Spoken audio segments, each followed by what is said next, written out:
জাকাত দেওয়া অনেক শর্ত আছে। হজে যাওয়ার শর্ত আছে। সব আমলের জন্য এই শর্ত, এই কাজ, এই করতে হবে, এই করতে হবে, ইখলাস থাকতে হবে, সুন্নাত মোতাবেক হইতে হবে, হাজারো শর্ত। দুরূদ শরীফের জন্য কোনো শর্ত নেই।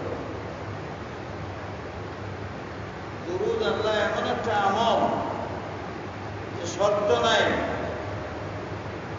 তোমার মুখ দিয়ে বাইর হইলে তোমার আমল নামার লেখা হবে, সাথে সাথে আল্লাহ রসুলের দরবারে পৌঁছানো হবে। দোয়া করতেছো, দোয়ার আগে যে দুরূদ পড়বা, শেষে যে দুরূদ পড়বা, ভিতরের দোয়া অবশ্যই কবুল হবে।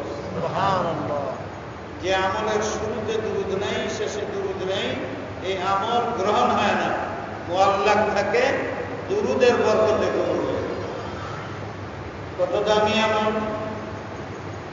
রাস্তা গাড়ি আটকে গেছে, জাম লাগছে, নামাজ যেতেছে গা, দুরূদ শরীফ পড়ো, আল্লাহর দয়া জাম কমে যাবে। বালা মুসিবতে পড়ো, দুরূদ শরীফ পড়ো, লাভবান হও, দুরূদ শরীফ পড়ো। সব মুহাম্মদুর রাসূলুল্লাহ সাল্লাল্লাহু আলাইহি ওয়াসাল্লামের নাম, ওনার তুফাইলে, ওনার বরকতে আমাদের জীবন। এই লোকটার গুরুত্ব নেই আমাদের।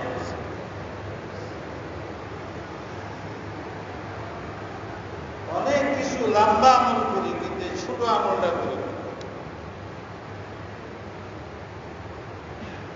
আল্লাহুম্মা সাল্লি আলা মুহাম্মাদিন ওয়া আলা আলি মুহাম্মাদ কামা সাল্লাইতা আলা ইব্রাহিম ওয়া আলা আলি ইব্রাহিম ইন্নাকা হামিদুম মাজিদ। আল্লাহুম্মা বারিক আলা মুহাম্মাদিন ওয়া আলা আলি মুহাম্মাদ কামা বারাকতা আলা ইব্রাহিম ওয়া আলা আলি ইব্রাহিম ইন্নাকা হামিদুম মাজিদ। সাইয়্যিদুস সালাত, সরদার, দোয়ার সরদার। আল্লাহ দয়ালু, জানে এগুলো সব ছোট বাচ্চা, কোনো গুরুত্ব দিবে না, তাই এটা নামাজের অংশ বানিয়ে দিছে। জানিয়া না জানিয়া মুসলমান নামাজ পড়লে অবশ্যই এই দুরূদটা পড়ে বরকতের মধ্যে শামিল হয়। সুবহানাল্লাহ, আল্লাহর দয়া। আল্লাহ পাক আমাদের আমলের তৌফিক দিন। আমিন। দৈনিক কিছু সময় দুরূদ শরীফ পড়া, বয়ান, ওয়াজ সারা রাত্রে আমি করব।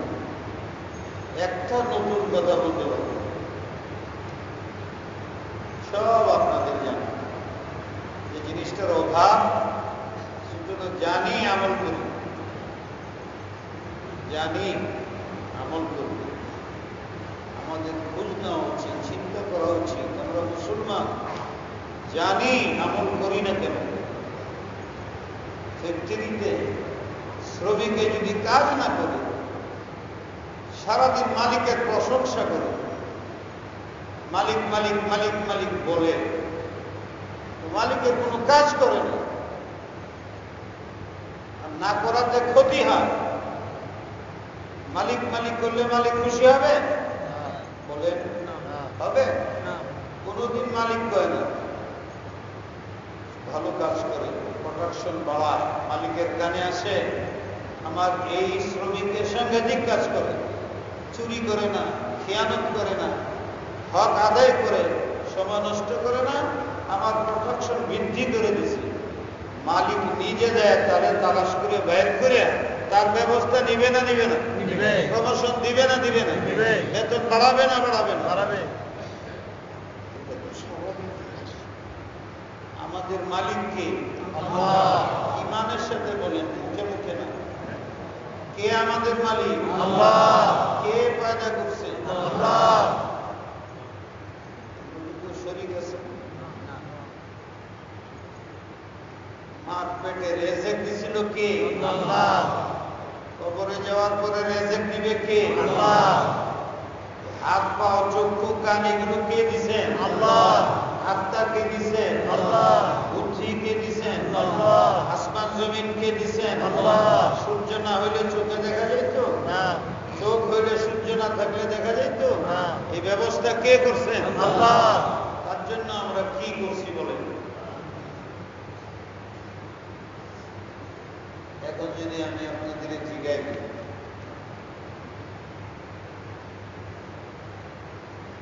এশরাকের নামাজ কে কে পড়ছেন? হাদিসে আছে যে এশরাকের নামাজ পড়ে মাগরিব পর্যন্ত তার সমস্ত জিম্মেদারি আল্লাহ নেন। সুবহানাল্লাহ। আমরা এশরাকের নামাজ 2 মিনিট লাগে পড়তে, পড়ছি কেউ? 2 মিনিট লাগে।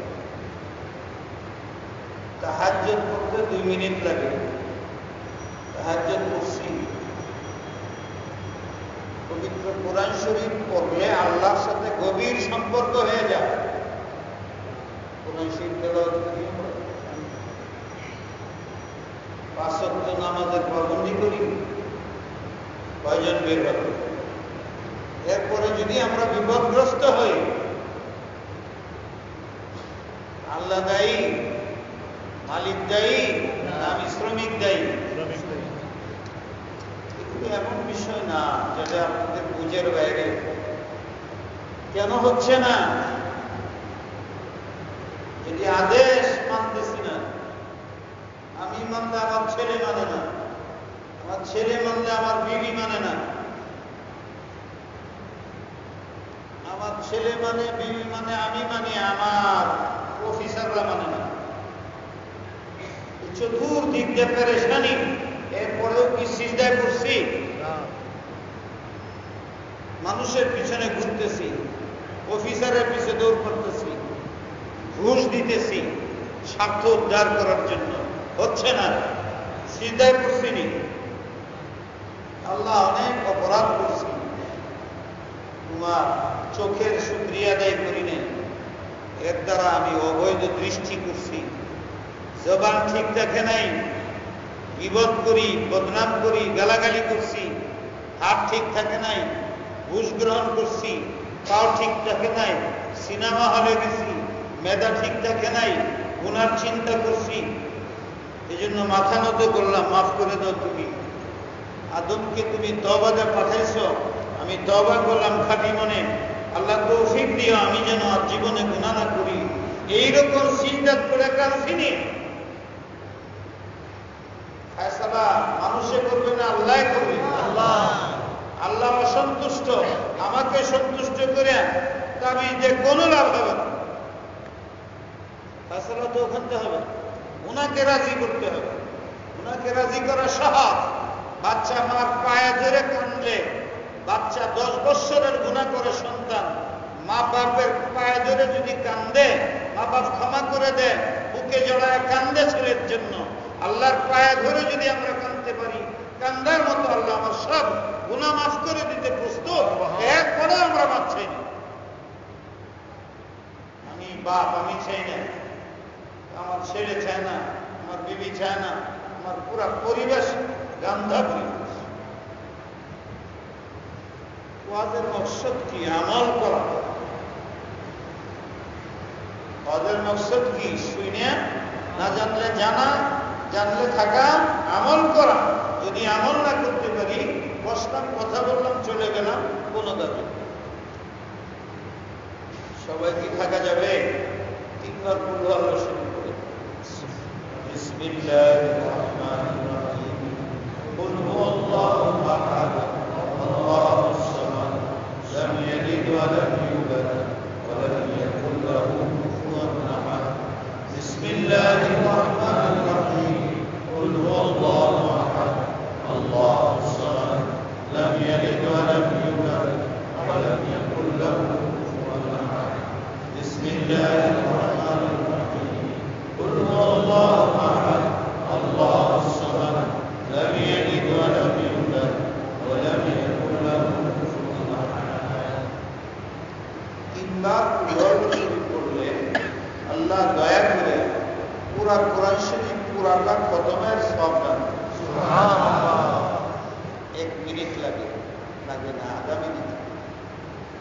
দৈনিক আমি সকালে, দুপুরে, বিকালে পড়তে পারি না, কিন্তু পড়ি না। কেন হঠাৎ পড়লাম?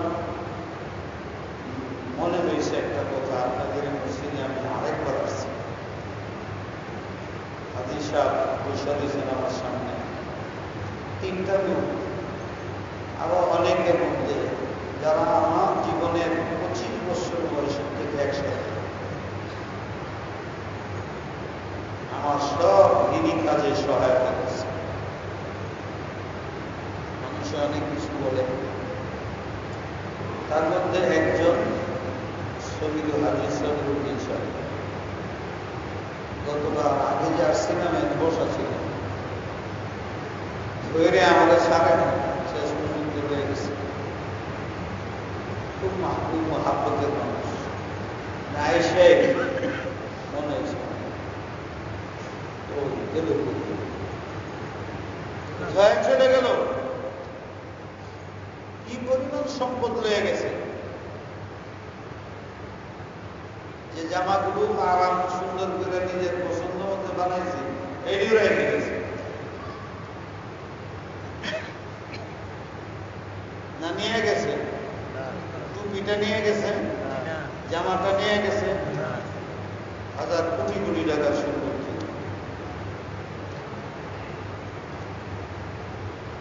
এখন সে হলে বসে চিন্তা করলে কোনো লাভ আছে? চোখ মুন যারা পর্যন্ত বুঝে আসে না আমি মরে যাব। সারা দুনিয়া প্ল্যান করতেছি আমি, আমার বুঝে আসে না। আমার বয়স 60, আর বেশি বসলে 10 বছর, 5 বছর, এই তো স্বাভাবিক। আমার রিটার্ন কোন দিকে যাওয়া উচিত?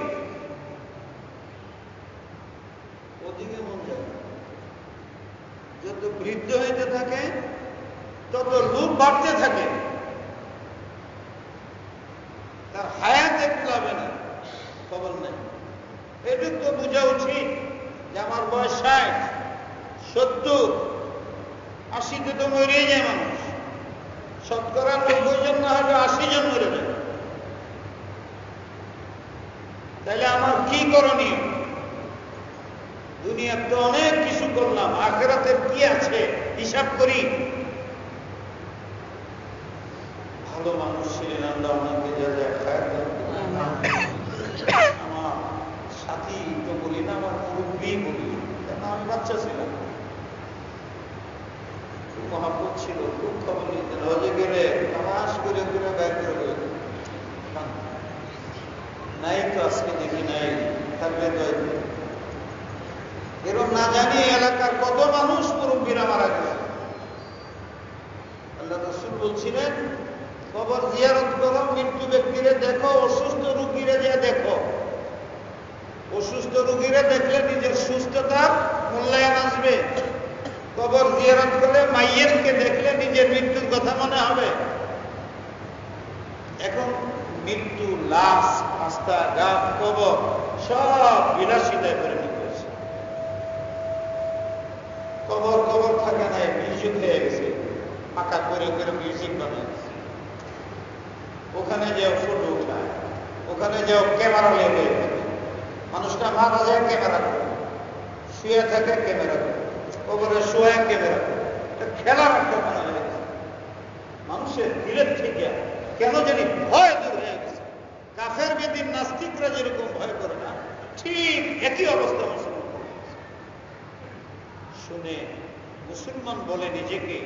চিন্তা করে না মুসলমানের মাঠ চিহ্নটা কি, মুসলমানের পরিচয় কি, মুসলমানের আলামত কি। আল্লাহ আমাদের তৌফিক দেন। আমিন। আরেকটা কিছু আমার মহব্বতের,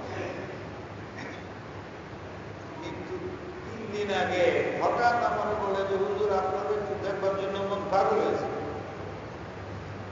সময় নেই, আমি কি করি বলে যাচ্ছি না। বলে আজকে আপনি আসেন। আজকে তো মুঠেই পারবো না, আমি কালকে আসবো আধা ঘন্টার জন্য। আছে বুঝলাম না, আমি আমারও জীবনের দুঃখ হয়ে গেছে। বেশি করে হুজুর আমি মরে যাব,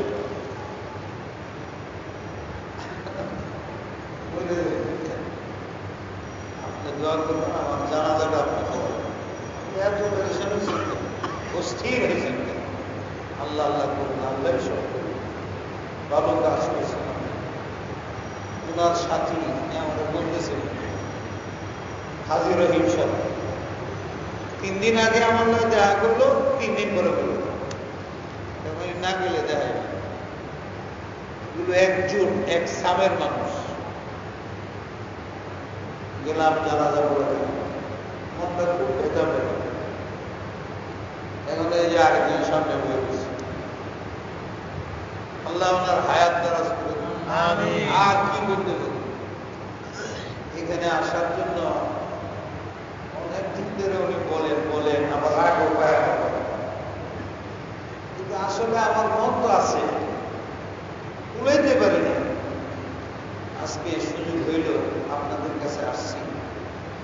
আসলে আমারও তো এক কবরে চলে গেছে। এখন খালি মানুষের কাছে যায়, দোয়া করবেন, আমি করে দেব।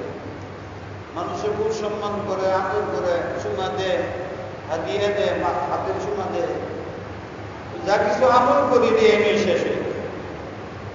অহংকারের ছুটি, মানুষের স্বভাব, তারা প্রশংসা করলে তার একটু অহংকারী আসে।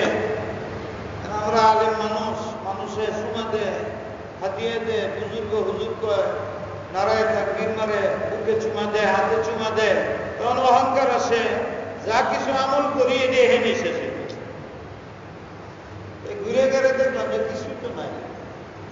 মানুষের কাছে যায়, দুটা আমলের কথা বলি, হাদিসে আছে, তুমি যদি 10 জনকে দিনের কথা শোনাও, তারা যদি আমল করে,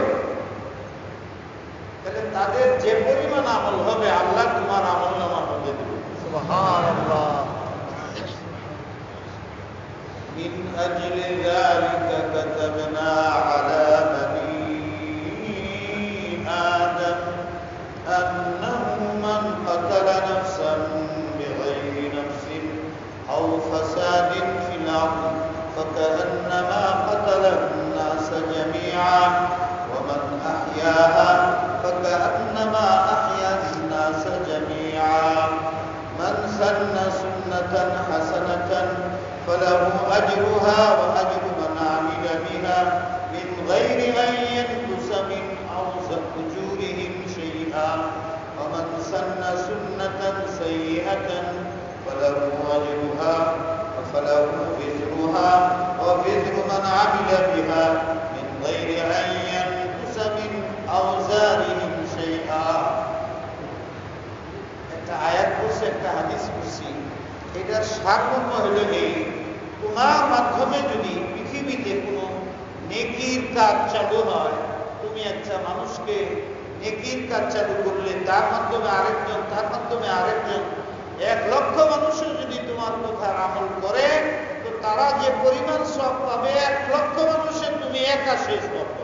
সুবহানাল্লাহ।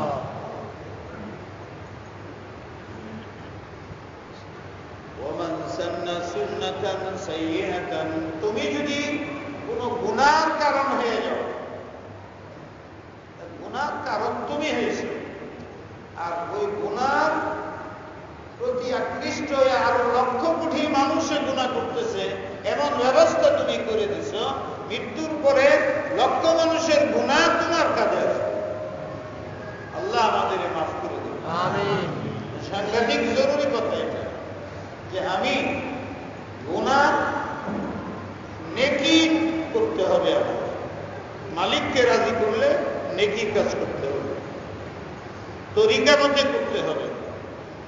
যদি না পারি, অন্তত পক্ষে আমার দ্বারা যেন সমাজে গুনার সৃষ্টি না হয়। তাহাজ্জুদ করতে পারি না, অসুবিধা নাই,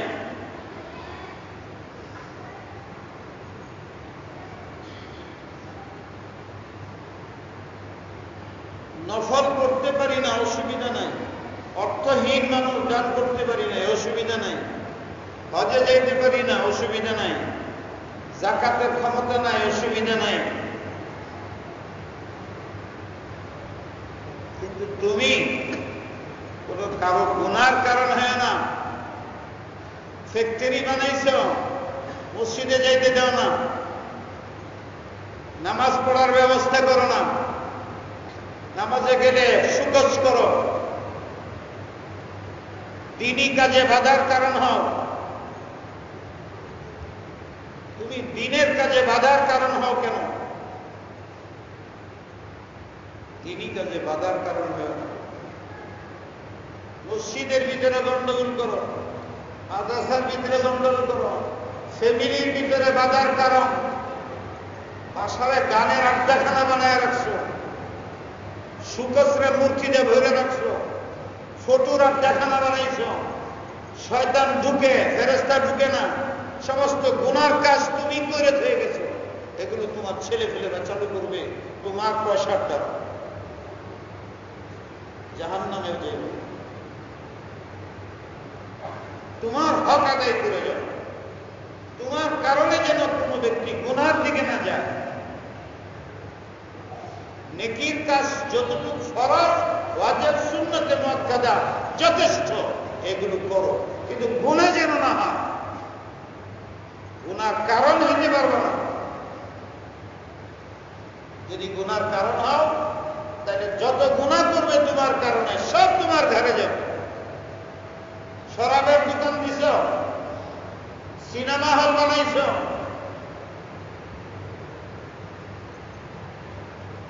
নারীর আড্ডাখানা বানায় ধরে গেছ,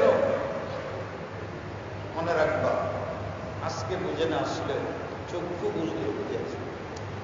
মসজিদ বানাইছ, এলমের ইদারা মাদ্রাসা বানাইছ, এতিমখানা বানাইছ, এতিমদের ব্যবস্থা করছো, গরিবদের ব্যবস্থা, এলাকার মধ্যে গরিব তাদের সেবা করছো, আল্লাহর রাস্তায় করছো। হাসরের ময়দানে যায় দেখবা এরকম তোমার জন্য আল্লাহ অট্টালিকা বানায় রাখছে। সুবহানাল্লাহ, ধী শক্তি আল্লাহ দিছে। বুঝো কি করণীয় তোমার। যদি তুমি মুসলিম হও, মুসলমান না, তাহলে আরেক আলোচনা তোমার সাথে, তাইলে ইমানের আলোচনা করে তোমার ইমানের দাওয়াত দিব হবে। কিন্তু তুমি যদি মুসলিম হয়ে থাকো, তাহলে তুমি নিজেকে জিজ্ঞাসা করো, মুসলমানের কোনো পরিচয় আছে কিনা, মুসলমানের কোনো লেবাস আছে কিনা, মুসলমানের কোনো আমল আছে কিনা। এই কয়টা তুমি করো, তুমি নিজেই পরীক্ষা নিরীক্ষা করো। হুজুরের দরকার নাই। মুসলমান তার প্রথম কাজ হইল 5 ওয়াক্তের নামাজ পড়া। এটা ঠিক না বেঠিক? এটা মুস্তাহাব না ফরজ? যদি টাকা পয়সা যাকাত ফরজ হয়, যাকাত দিতে হবে। রমজান শরীফে রোজা রাখতে হবে। হজ ফরজ হইলে করতে হবে। গরিব থাকলে, পয়সা থাকলে সাহায্য করতে হবে। তুমি যদি আলেম হও, আলেমানা কাজ করতে হবে। তুমি যদি ইমাম হও, মুসল্লিদেরকে জিজ্ঞাসা করতে হবে একটা মুসল্লি তার নামাজ ঠিক আছে কিনা, তার আযান ঠিক আছে কিনা, তার ইকামত ঠিক আছে কিনা, তার আত্তাহিয়াত ঠিক আছে কিনা, সুবহানাল্লাহ ঠিক বলে কিনা, মসজিদে যাইতে কি সুন্নত, আসতে কি সুন্নত, নামাজের সবগুলো মাসাইল অত্যাবশ্যকীয় মুসল্লিদেরকে শিখাইতেই হবে। এটা আমার দায়িত্ব। আল্লাহ আমাকে জিজ্ঞাসা করে। একজন ইমাম ব্যর্থ স্বার্থ জীবন, যে তার অনুপস্থিতিতে তার মুসল্লি ফজরের নামাজ পড়াইতে পারে, ঈশার নামাজ পড়াইতে পারে, মাগরিবের নামাজ পড়াইতে পারে, এমন কিছু লোককে তৈরি করে 5 বছর, 6 বছর, 10 বছর ইমামতি করি। তারা আমাকে সম্মান করে, অর্থ দিয়ে সাহায্য করে। আমার পিছনের মুসল্লিটা আলহামদুলিল্লাহ সূরা পড়ে না, সুবহান রাব্বিয়াল আলা করতে পারে না, সুবহান রাব্বিয়াল আযীম করতে পারে না, আত্তাহিয়াত করতে পারে না, নামাজের দোয়া কেমনে কয় বুঝে না, পাও কেমনে রাখতে হয় বুঝে না। কে জবাব দিবে এটা? ইমামকে জবাব দিতে হবে, খতিবকে জবাব দিতে হবে, মুয়াজ্জিনকে জবাব দিতে হবে। তার দায়িত্বে সে অবহেলা করেছে। সবগুলো ছোট ছোট ছোড়ার অর্থ মুসল্লিরা জানতে পারবে, জানলে পড়লে মন বসবে। বলে হুজুর নামাজে মন বসে না, কেন বসবে? তুই তো পাখির মতো পড়ো। আলহামদুলিল্লাহ সূরা দৈনিক কতবার পড়তেছো? একটা একটা করে শব্দ সহি করা যায়। একটা একটা শব্দ পড়লে স্কুল কলেজ লাগে না, মাদ্রাসা লাগে না, অর্থ বোঝা যায়। হয়নি, সব উদাসীন। আলেমদের দায়িত্ব, ইমামদের দায়িত্ব, মুয়াজ্জিনের দায়িত্ব, হুজুরদের দায়িত্ব তবে করো। মুসল্লিদের অবস্থা কি? ইমাম সাহেব যদি মশলা বলে কিছু ছোট ছোট আলেমই বলে, মশলা বলে ছোট ছোট কুল আল্লাহ সূরাতে নামাজ পড়ায়, বলে এটা কোনো আলেমই না, এখানে কুল আল্লাহ পড়ায়। হাদিসে কি বলছেন? রাসূল কি বলে গেছেন? মাগরিবের নামাজে যত ছোট সূরা আছে, ছোট্ট ছোট্ট সূরা দিয়ে নামাজ পড়াইবা। কুল আল্লাহ দেয়া, কুল আউযু বিরাব্বিন নাস দেয়া, আলাম তারা দেয়া, এইটিতে মাগরিবের নামাজ পড়াইবা। ইমাম সাহেব যদি এটিতে নামাজ পড়ায়, বলে এটা ইমাম হইল নাকি? প্রত্যেকদিন তারা তাকা কাইফা কাইফা কাইফা পড়ায়, ইন্না থেকে পড়ায়, কুল আল্লাহ পড়ায়। এই ইমামের বদনাম আছে। রাসূল বলছেন কেন? যে আমার এই গরিব মুসল্লিরা, এরা তো বড় আলেম না, হাফেজ না, কারি না, এরা পুরা কোরআন শরীফ শুদ্ধ করে পড়তে পারে না, সময় নাই। ইমাম সাহেব মাগরিবের নামাজে ছোট ছোট সূরা দিয়ে নামাজ পড়াইবা, বারবার পড়াইবা, বারবার সূরাটি পড়বা, যাতে আমার এই গরিব নিগৃহীত উম্মত, এরা যে পারে না তোমার মুখতে শুনতে শুনতে শুনতে শুনতে এই সূরাটি ঠিক করে বলে। সুবহানাল্লাহ। জিগা কি সূরা করছে হুজুরে, এটা তো মনে নেই। নামাজ 3 রাকাত না 4 রাকাত, এটা নিয়ে গন্ডগোল লাগছে। একজনের নামাজ অর্ধেক পাইছি, যে বাড়াও, নামাজ 3 রাকাত হয়েছে, 4 রাকাত হয় নাই। কেমনে? যে আমার সাহেব দোকানের হিসাব মাত্র 3টা করছি, আরেকটা গেল কই, বোঝা গেল 4 রাকাত হয়েছে। আমাদের মধ্যে সে দোকানের হিসাব কেন? শব্দের অর্থ বুঝে না। মন লাগলে বুঝলে না, মন লাগবে, বুঝলে মন লাগবে। যে বুঝে যে এটা স্বর্ণের চাক্কা, সে নামাজে থেকে হাত পড়ায় লইব। আর যে বুঝে এটা তো দেখা যায় তামা, হ্যাঁ, যে বুঝুর গইব ওইদিকে চাইবই না, মানুষের বুঝে বুঝে আসলে বুঝেই না যে দেখি। এই যদি তুমি বুঝতা, যখন তুমি সিজদায় যাও তখন কি বলতেছ? সুবহানা রাব্বিয়াল আ'লা। কি বলতেছি? সুবহানা রাব্বিয়াল আ'লা, সুবহানা রাব্বিয়াল আ'লা। হে আল্লাহ আপনি নির্দোষ, হে আল্লাহ আপনি নিখুঁত, হে আল্লাহ আপনি বড় মহান, আপনার চাইতে বড় মহান কেউ নাই। আল্লাহ, এই যে আমার চোখ, এই যে আমার মাথা, এই যে আমার কান, এই যে আমার সব, আমার শরীরের মানুষের কাছে আমি প্রিয়। মানুষ যদি আমাকে শ্রদ্ধা করে, মানুষ যদি আমাকে ভক্তি করে, শুধু এই জায়গাটুকুর কারণে। এটা নাই, 4 পয়সা দাম নাই, চোখ নাই, আমার কেউ পছন্দ করে না, মেয়ে হইলে বিয়ে দিবে না, আমার নিবে না। চোখ নাই, আমার কাছে বিয়ে দিবে না। কান নাই, শুনি না, আমার কাছে বিয়ে দিবে না। আমি কথা বলতে পারি না, আমার 4 পয়সা দাম নাই। আল্লাহ সমস্ত সম্মানের বিষয়গুলো এখানে। আমার চোখ ভালো দেখে মানুষে মহব্বত করে, আমার ঠোঁট ভালো দেখে মহব্বত করে, আমার চেহারা ভালো দেখে মহব্বত করে, শরীরের ভিতর দেখে না, আমার জবান ভালো, নাকটা খুব সুন্দর, এইগুলো দেখে মানুষ আমাকে মহব্বত করে। হে আল্লাহ, এ তো সব তুমি করে দিছ। সেই সম্মানের মাথাটাকে আমি মাটিতে লুটাইয়া দিলাম তোমার কদমে। হে আল্লাহ, তুমি যেমন নিষ্পাপ, তুমি আমাকে গুনাহমুক্ত করে দাও।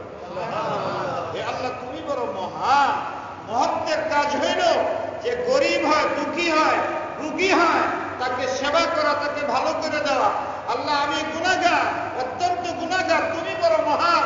আমি আমার মাথাকে, সম্মানী জায়গাকে, চোখকে, সবকিছু তোমার কাছে বিলীন করিয়া তোমার পায়ে লড়াইয়া দিলাম। আমার চোখ ঠিক করে দাও, হাত ঠিক করে দাও, কান ঠিক করে দাও, জবান ঠিক করে দাও, জীবন ঠিক করে দাও, মেধা ঠিক করে দাও, আমি যেন গুনাহ করি না, আমি যেন তোমার হয়ে যেতে পারি। এই তো আমি সুবহান রাব্বিয়াল আলা বলতে দিতেছি। আল্লাহ জবাব দিতেছেন, আমার বান্দা সিজদাত করে কাঁদতেছে, হ্যাঁ ফেরেশতা লেখ, হ্যাঁ চায় কি চায় ওই ব্যবস্থা করে দে। কিন্তু এটা আমি যদি বুঝতাম, আমি যদি বুঝি আমার বস আইতেছে, আয়া যদি দেখে যে নামাজ পড়তেছে, তা আমার প্রমোশন বাড়ায় দিবে, তাইলে দেখেন চিন্তা কত লাভ। ঠিক ঠিক।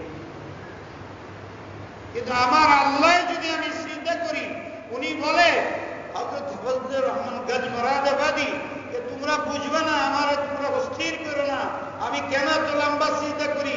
উনি খুব লম্বা সিজদা করেন। আল্লাহ রসুল 2 সিজদাতে সারা রাত কাটায়।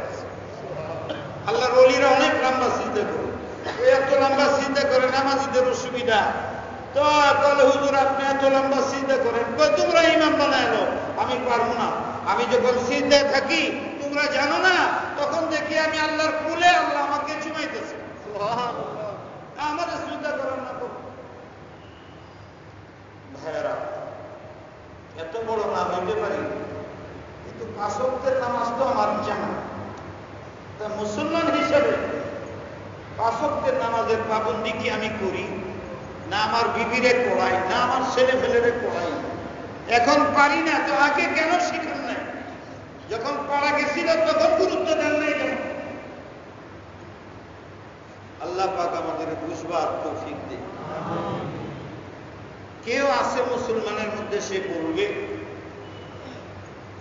মুসলমান বলবে যে গান করা, বাদ্য করা, নাচা, বেপরদায় চলা এটা জায়েজ। এরকম কোন মুসলমান আছে? জায়েজ না না জায়েজ? এটা জায়েজ না না জায়েজ? করেন কেমনি? সাপেরে দেখে কেউ হাত দেয়? সাপের মুখে যদি স্বর্ণের টুকরো থাকে হাত দিবেন কেন? একই যে সাপের মুখে হাত দিলে সাপ আমাকে দংশন করবে, আমার মৃত্যু হয়ে যেতে পারে। এই ইয়াকিনের কারণে আপনি তো গুনাহ করেন, সাপের মুখে হাত দেন। আপনি যে মিথ্যা কথা বলতেছেন, আপনি যে আরেকজনের দোষ তালাশ করেন, আপনি যে আরেকজনের পিছে লেগে থাকেন, আরেকজনের কুটনামি করেন, দুইজনের মধ্যে লাগাই দেন, ঠিস মারেন, ধমক দেন, আল্লাহকে দেখেন না? যাকে ধমক দিতেছেন আল্লাহ বানাইছেন। আল্লাহ যাকে বানাইছে তাকে যে বেইজ্জত করতেছেন। আমার যদি 2টা ছেলে থাকে, একটা ছেলে যদি খারাপও থাকে, পরে যদি কেউ বেইজ্জত করে, আমার মনে আসে, কানে আসে, আমার কষ্ট লাগবে না? লাগবে না? লাগবে না? তারা মনে করেন সমাজে খারাপ, ওকে যখন আপনি অন্যায়ভাবে জুলুম করে, অপরাধ নাই, শাস্তি দিবেন, গালি দিবেন, ঠিস মারবেন, তো আল্লাহর বান্দানি সে, আল্লাহ নারাজ হবেন না? হবে? আল্লাহকে ভয় করি না? পুলিশকে ভয় করি, আল্লাহকে ভয় করি না। মাকে লজ্জা লাগে, আল্লাহকে লজ্জা লাগে না? কিন্তু এই গুনাহগুলো আমাদের দ্বারা হয় কি? কিন্তু জানি এটা গুনাহ, মিথ্যা কথা বলা গুনাহ, সবাই জানি। আমানতের খেয়ানত করা গুনাহ, সবাই জানি। গালি দেওয়া গুনাহ, সবাই জানি। ইসলামে নয়, মানবতায় এটা কোন মনুষ্য শক্তির অধিকারী সভ্য ব্যক্তি নিরীহের উপরে জুলুম করতে পারে, হত্যা করতে পারে, গালি দিতে পারে না। এগুলো যে আমরা অনায়াসে করে যেতেছি, আমরা কিসের মানবতা, কিসের মুসলমান? মুহাম্মদুর রাসূলুল্লাহ সাল্লাল্লাহু আলাইহি ওয়াসাল্লাম কি এমন ছিলেন? এমন ছিলেন? কি ধৈর্য, কি সহ্য! এই দিন, এই ইসলাম আমাদের কাছে পুতুলের মতো চলে আসছে এমনি না? এর পিছনে কুরবানি আছে, এর পিছনে ইসার আছে, এর পিছনে বিপদ গেছে না গেছে? আরামে পাইছি আমরা ইসলাম। অবমূল্যায়ন হচ্ছে না। বলতেছে অনেক কথা বলি তো লাভ নাই ভাইয়ার। আমল আমল, এখন প্রয়োজন আমাদের আমল জানার বাকি নেই। মাগরিবের নামাজের পরে একটা আমল আছে, 7 বার পড়তে হয় আল্লাহুম্মা আজিরনি মিনান নার। পরে আল্লাহুম্মা আজিরনি মিনান নার, আল্লাহুম্মা আজিরনি মিনান নার, আল্লাহুম্মা আজিরনি মিনান নার, আল্লাহুম্মা আজিরনি মিনান নার, আল্লাহুম্মা আজিরনি মিনান নার, আল্লাহুম্মা আজিরনি মিনান নার। 7 বার পড়তে হয় মাগরিবের নামাজের পরে, ফজরের নামাজের পরে। কি লাভ? এই হাদিসের অর্থ বলি, হে আল্লাহ আমাকে আগুন থেকে মুক্তি দাও, দুনিয়ার আগুন আখিরাতের আগুন। এটা ফকিরের মতন আমি বারবার বারবার বারবার করতেছি, আর মনে করেন বারবার এটা যায়া আল্লাহর দরজার মধ্যে ঠস নক করতেছে কি, যে আমার এক বান্দা আমার কাছে মুক্তি চায় আগুন থেকে। লাভ কি? হারামাল্লাহু আলাইহিন নার, আল্লাহ পাক জাহান্নামের আগুন তার উপরে হারাম করে। যদি বলেন কারণ আমি জানি না, আল্লাহ রাসূল বলছেন, বিশ্বাস আছে না নাই? আছে না নাই? কিন্তু আমরা এই ছোট্ট আমলটা কি করি? নিজে করি, নিজের সন্তানদের খবরগিরি করি। সময় তো আধা মিনিট লাগে 7 বার পড়লে, কিন্তু আমলটা করিনি। আমরা করি না। বিষয় হয়ে যাচ্ছে জানি, এই যে আমি বললাম জানে সবাই, আর এই এলাকার মানুষের না জানার কথা না। কেন? যে আমি এই এলাকা চাষ করি, আমার লোকেরা চাষ করে। ফকির ভারতে কথা বলি আমি, বিভিন্ন জায়গায় দেখতেও আছে, না জানার কথা না। কিন্তু যদি এখন জিগাই কয়জনে আমল করো, 1 সপ্তাহ রিপোর্ট দাও। এই ওয়াজেরই লাভ কি, শুনেই লাভ কি? আল্লাহ পাক আমাদের আমলের তৌফিক দেন। বড় বড় আমল আছে, কিন্তু যদি টাঙ্কির ছোট্ট একটা ছিদ্রি থাকে তাহলে সব পানি করে দেয়। ঠিক না বেঠি? ঠিক। তাহলে এই ছোট্ট জায়গাটাকে কি করতে হইব? বন্ধ করে দেব। তাহলে পুরা টাঙ্কি ঠিক হয়ে যাবে। স্বর্ণের বাধাই করার টাঙ্কি যদি সুইডে 2 সুইয়ের ছিদ্রি থাকে, যে পানি থাকবে। তাহলে এই টাঙ্কির দ্বারা উপকৃত হইতে হইলে তাহলে এই ছোট্ট জায়গাটা বন্ধ করে দিতে। সাপে যদি দংশন করে তো সারা শরীরে করে, দেখাও যায় না। কোথায় যে মারছে দেখাও যায় না, কিন্তু আধা ঘন্টা পরে দেখা যায় সারা শরীর বিষাক্ত হয়ে পড়ে গেছে। কথাগুলো ঠিক না বেঠি? আপনার আমলের মধ্যে ছোট ছোট আমলগুলো কি জানেন? কি জানেন? এই রমজান আসতেছে, বলবো যে ফিতরা দিও, কেন লাগি? যদি এই ফরজ আমলটা যে তোমার রমজান গেল, এটার মধ্যে যদি কোনো ছিদ্রি থেকে থাকে, এই তোমার ফিতরাটা এখানে লাগে, এটা বন্ধ করে। এই জন্য ফিতরা। ফরজ নামাজ পড়তেছ, ভুল হইতে পারে না, তো সুন্নতটার আমল করেও তাহলে সুন্নতটা পট্টি হয়ে যাবে, তোমার নামাজের ছিদ্রি বন্ধ করে দেবে। এই দামি জিনিসটা নষ্ট হয়ে যায় ছোট্ট একটা জিনিস ছিঁড়ে যাওয়ার কারণে। তাই ছোট ছোট আমল এত সব মানে এত লাভ, তো বুঝেন না কেন? টাঙ্কি তো দুধে ভরা, 1 লাখ টাকার দুধ, কিন্তু ছিদ্রির কারণে তো সব পড়ে গেল। 1 টাকা খরচ করে ছিদ্রিটা বন্ধ করে দিলে 1 লক্ষ টাকার দুধ বেঁচে যাবে। নামাজের একটা সুন্নত তরফ হইলে ওই নামাজের গোলন ছিদ্রি হয়ে যায়, হওয়া ছিদ্রি হয়ে যায়, ওইটার মধ্যে একটু সুন্নতটা পট্টি মেরে দিলে পুরা নামাজটা ঠিক হয়ে যায়। কেন আমরা বুঝি না, শিখি না কেন? ইমাম সাহেব কি করবে? ইমাম সাহেব যদি বলে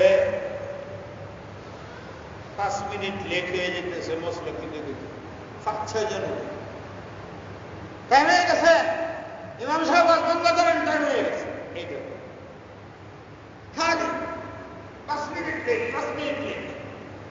কিন্তু কোনদিন ইমাম সাহেবরা বলে না, ইমাম সাহেব আপনি আমাদের ইমাম, আপনি মসজিদে থাকবেন, মুসল্লিরা আপনাকে দেখলে ভক্তি হবে, শ্রদ্ধা হবে, সবচেয়ে ভালো কাপড় পরবেন। দামি দামি কাপড় পরে যারা আসে, ইমাম সাহেব সিরা কাপড় দেখে এটা কি ইমাম হইল?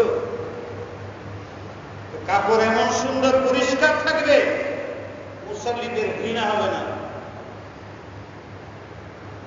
আমরা জানতে পারবো আপনি তাহাজ্জুদ পড়েন, ইশরাক করেন, কোরআন শরীফ তেলাওয়াত করেন। আমরা জানবো যে আপনি বেপরদা চলেন না, আপনি আল্লাহর ওলি। আপনার কত লাগে? সুন্দর ভাষা করে দিব, যে ভাষা সবাই যেরকম এরকম। ইমাম সাহেবের ভাষা দেখে যেন কেউ ধিক্কার না দেয়, ঘৃণা না করে। তার উঠা বসা চলা ফেরা সব মুসল্লিদের জন্য নমুনা। আমরা 10,000-এর জায়গায় 20,000-এর জায়গায় 50,000 টাকা দিব, কিন্তু আমাদের নামাজ কবুল হইতে হইব আল্লাহর কাছে। সেই মানুষ হবে না। বাইরে বাইরে যেতে পারবেন না, দোকানে বসে আড্ডা মারতে পারবেন না, টেলিভিশন দেখতে পারবেন না। এটি গুনাহে কবিরা। একটা গুনাহে সগীরা আপনি করতে পারবেন না।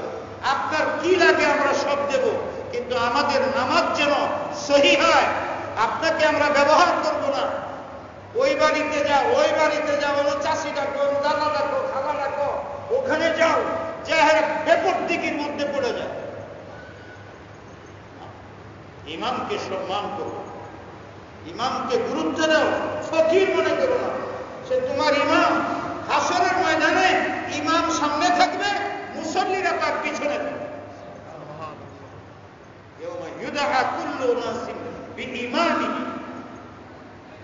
ইমামের মর্যাদা বুঝো না? ইমামকে গালি দাও, মুয়াজ্জিনকে গালি দাও, তার হক আদায় করো না। আবার তারে লাগাইছে দুনিয়ার কাজের মধ্যে, তারে কইবে নামাজ। আর সকাল বিকাল হুজুর আমাদের কোরআন শরীফ পড়াবেন, আমাদের নামাজ শুদ্ধ করে দেন, দাঁড়া করায় নামাজ ঠিক করায় দেন, আযান ঠিক করায় দেন, তাসবিহ ঠিক করায় দেন, অর্থ ঠিক করায় দেন, জরুরি দোয়া নিয়ে আমাদের শিখিয়ে দেন। এই আমরা আপনার কাছে চাই। এটা আপনাদের দাবি। মুসল্লি এটা কে দাবি করবে? যদি বলে যে আসবেন, আসেন। কয়েকবার বলছি, সব মসজিদের মধ্যে একদিন সব গুজারি চালু করবে। মুসল্লিয়ানে কেরাম মাগরিব বা এশার পরে খাওয়া দাওয়া করে মসজিদে আসবে, সারা রাত্রে থাকবে। ইমাম সাহেব কিছুক্ষণ ফজিলত বয়ান করবেন, এরপরে মশলা বলবেন, মস্ক করাইবে, বইসা সূরা ইয়াসিন পড়বে, সূরা ওয়াকিয়া পড়বে, একসাথে তাহাজ্জুদ করবে, সকালে আল্লাহর কাছে কাঁদবে। এই সবাইকে নিয়ে সমাজের কষ্ট, ব্যক্তির কষ্ট, কত বড় মুসিবত, সবাইকে নিয়ে আল্লাহর কাছে কাঁদবে। সকালে ফজর পড়বে, তা ইশরাক করে তারপরে চলে যাবে। মাসে একদিন প্রতি মসজিদের ভিতরে এই ব্যবস্থা হবে। কিন্তু কই যারা যারা করছে তারা লাভবান হচ্ছে, কিন্তু সব মসজিদে হচ্ছে না। ইমাম সাহেব ডাকলে আসেই না, সময় হয় না। কালকে মরে গেলে সব সময় হয়ে যাবে। আখিরাতের পুঁজির জন্য সময় করে বলে ছোট্ট ছোট্ট মশলাগুলোর ভিতরে যেগুলো একবার বললে ঠিক হয়ে যায়, মুসল্লিদের ভুল হয়ে গেছে। না ইমাম খবর নিতে পারতেছে, না ইমাম খবর নিলে তারা তাদের সহযোগিতা। আমি যদি এখনই জিগাই, ছোট্ট ছোট্ট মশলা বলতে পারবো না। একটা জিগাই, এই ঘটনা মসজিদে ঘটে কিনা? ইমাম সাহেব যখন বলে আসসালামু আলাইকুম, বলে না নামাজের শেষে, পিছেদের লোক দাঁড়ায় না? দাঁড়ায়। এদের কি বলে? মাসবুক বলে। তো এক সালাম দেওয়ার সাথে সাথেই তো দাঁড়ায় যায়। দাঁড়ায় না? দাঁড়ায় না? মুসল্লি ইমাম সাহেব তো আরেক সালাম বাকি রয়েছে, আপনি দাঁড়াইলেন কেন? আসসালামু আলাইকুম ওয়া রাহমাতুল্লাহ, আসসালামু আলাইকুম ওয়া রাহমাতুল্লাহ, দুইটা কইব না? আপনি একটার আধা কইতেই তো পিছনে দাঁড়ায় গেলেন। তাহলে কি হইল? ইমামের ইক্তেদা করা কি? ইমামকে মানা কি? নামাজের মধ্যে মানা কি? ওয়াজিব। এক সালাম ওয়াজিব, আরেক সালাম সুন্নাত। এক সালামে নামাজ শেষ, আরেক সালাম সুন্নাত। তো আপনি যেই এক সালামের পরে উঠে যান, ইমাম শব্দ উঠে নাই, তা আপনি এটা কি করলেন? এটা হচ্ছে না হচ্ছে না বলে হচ্ছে না হচ্ছে না। লম্বা বলতে কি করবো আমি? প্রত্যেক দিন তো এই কাজটা হইতেছে। এটা জানতে কয় মিনিট লাগে? দুই দিকে সালাম শেষ, এরপরে দাঁড়াও। এটা কোনো কঠিন? বলেন কঠিন নেই। ইমাম সালাম একদিকে ফিরাইলে দাঁড়াবে না দুই দিকে?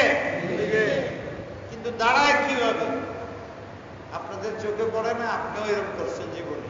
সালাম দিচ্ছে একদিকটা, খালি এইভাবে থাকে যে কখন খালি সালামটা শুরু করবো। আর সাপ কইছে ব্যক্তি পিছনে দাঁড়ায় এর ইমাম যে রয়ে গেল।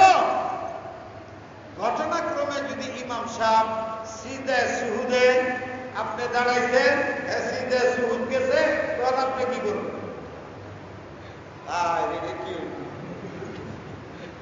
এই গণের ডাক্তার আল্লাহ, আমি দাঁড়ায় গেলাম, ইমাম সব গেল সিজদায়, হ্যাঁ আরে আল্লাহ কি করবে সে? অনেকে নামাজ বাদ দেয়। এখানেও মাসলা হইলে যে দাঁড়ায় আছেন, যদি আবার তাড়াতাড়ি ইমাম সাহেবের সাথে সিজদায় যান, আর যদি সিজদা না যাইতে পারেন, তাহলে নামাজ নষ্ট হয় না, আপনি নামাজ বাকি রাখবেন। কিন্তু অনেক মানুষকে আমি দেখছি যে ইমাম সাহেব সিজদা দিয়ে দাঁড়াইছে, নামাজ বাদ দেয়। আল্লাহ কি কত আজীব মসলে। যে রমজান মাস আসতেছে, দেখবেন তারাবির এক সিজদার মধ্যে গিয়া যে লইছে, আর এক সিজদা ইমাম সাহেব যখন উঠে, হ্যাঁ তার লগে উঠতেছে। আমার এক সিজদা ইমাম সাহেব দুই সিজদা দিয়ে দিচ্ছে। হয়নি এরকম? তারাবি করতেছে না, এক সিজদার গেছে যে সুবহানাল্লাহ আলাদা হয়ে ঘুমিয়ে গেছে। এরপর ইমাম সাহেব আল্লাহু আকবার কইয়া আবার আরেক সিজদাত গেছে, পরে যখন আল্লাহু আকবার করে একসাথে উঠে, এর দেখা যায় হ্যাঁ করছে একটা, আর ইমাম সাহেব গেছে দুইটা। এখন কি করবো? নামাজ বাদ দেবে। কি করবো বুঝেন? মশলা কি? রুকু ছুটে যাক অথবা সিজদা ছুটে যাক। ইমাম সাহেবের ভিতরে সালামের মধ্যে যে কোনো সময় ফাঁকে দেয়, আপনি একটা সিজদা করে নিলে হবে, একটা রুকু করে নিলে হবে, কোনো অসুবিধা না, নামাজ ঠিক হয়ে যাবে। বুঝেন নাই মশলা? না জানা থাকলে কেমন অসুবিধা? ভাইয়ারা আমার, খুব সতর্ক থাকা, খুব সতর্ক থাকা। আল্লাহ আমাদের এই ছোট ছোট আমলগুলো দিচ্ছেন বড় আমলগুলোকে কমপ্লিট করার জন্য। মসজিদে বসে রয়েছি, জান্নাতের জায়গা। হাদিসের দ্বারা বোঝা যায় যাদেরকে আল্লাহ মহাব্বতের সাথে মসজিদে ঢুকার তৌফিক দেয়, এটা নাকি জান্নাতে মিলে যাবে। যারা মসজিদে, এরাও নাকি জান্নাতে চলে যাবে। আল্লাহ আমাদের কবুল করো, বুঝবার তৌফিক দেও। আপনাদের মসজিদে আজান হয় না? হয় না? হয় না? হয় না? তখন সব গান বন্ধ থাকে না চলতে থাকে? ভালো করে বলে। দোকানে, ঘরের টেলিভিশন চলে। আল্লাহ বলতেছে আসো নামাজের দিকে, আমি আল্লাহ ডাকতেছি। মুয়াজ্জিন আমার মাইক, হাইয়া আলাস সালাহ, হাইয়া আলাস সালাহ, হাইয়া আলাল ফালাহ, হাইয়া আলাল ফালাহ। জলদি আসো, আমি আসছি, আল্লাহ তোমার ফাইলে সাইন করব, জলদি আসো অফিসে। জান আমি গান বাজাই, পয়সা আড্ডা মারি। হিন্দু দেখলে কি বলবে? হিন্দু অমুসলিম দেখলে কি বলবে? এই তো তোমরা মুসলমান, মুসলমানের আমলই তো তোমরা করো না, আমাদের কি ক্ষতি? আমরাও নামাজ পড়ি না, তোমরাও নামাজ পড়ো না, আমরাও গান আড্ডা মারি, তোমরাও গান আড্ডা মারো। ঠিক কইতেছি না বেশি? উচিত যখন আজান হয় তখন গান চলবে না বন্ধ করা উচিত? বন্ধ করা উচিত। টেলিভিশন চলবে না বন্ধ করা উচিত? বন্ধ করা উচিত। রাজি না কেন হাত? আপনি রাজি না, দুইজন রাজি না, আপনি তিনজন রাজি না, চারজন রাজি না, পাঁচজন রাজি না। এ কি মসজিদে এলেন? তারা রাজি না। আমি বলি যে যারা এই আজানের পরে টেলিভিশন গান সব বন্ধ রাখবেন এমন কয়জন আছে?